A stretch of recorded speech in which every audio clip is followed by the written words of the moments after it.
দলত্বক বিরোধী আইনের কোনো দরখাস্ত আমার এখানে জমা পড়েনি, তবে I can take judicial notice of it. উনি যে একটা নিজের দল তৈরি করলেন সেই সম্বন্ধে আমাদের কাছে কোনো ইন্টিমেশনও দেয়নি।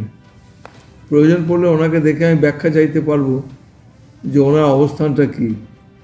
ওনাকে তৃণমূল কংগ্রেস থেকে সাসপেন্ড করা হয়েছে এবং সেই সেই সেই ইনফরমেশানটা আমাদের কাছে আছে।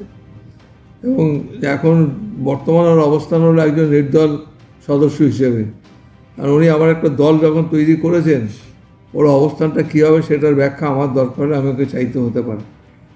আপনি কি ডেকে পাঠাবেন ব্যাখ্যা চাইতে গেলে পরে প্রয়োজন হলে আমি ডেকে পাঠাবো, আমি এখন সিদ্ধান্ত নেইনি। ঠিক আছে। প্রাথমিকভাবে হাঁটুর ব্যথার যে কোনো চিকিৎসা হলো ফিজিওথেরাপি বা ব্যায়াম, কিন্তু একটা নির্দিষ্ট সময়ের পরে যখন ফিজিওথেরাপি বা ব্যায়াম আর কাজ করে না বা হাঁটুর বিকৃতি ঘটে, মানে হাঁটু বেঁকে যায়, মিনিমাম হাঁটাচলা করতে গিয়েও যখন ব্যথা হয়, তখন সেটা আমাদের অস্ত্রোপচারের জায়গায় আসতে হয়। তো অস্ত্রোপচারের পরবর্তীকালে লোকের সবসময় একটা ধারণা থাকে, যেটা আমাদের কাছে রেগুলারলি এই প্রশ্নটাই ওনারা করেন, যে কতদিন শুয়ে থাকতে হবে, মানে কতদিন আমি হাঁটতে পারবো না।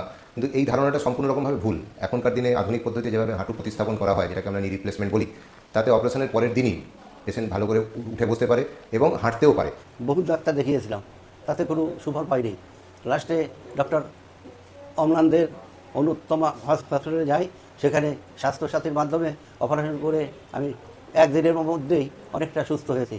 স্বাস্থ্যসাথীর মাধ্যমে আমরা হাঁটুর প্রতিস্থাপন বা কোমরের hip joint replacement Anuttama nursing আমরা করি এবং রেগুলারলি এই অপারেশনগুলো আমরা এখানে করে থাকি।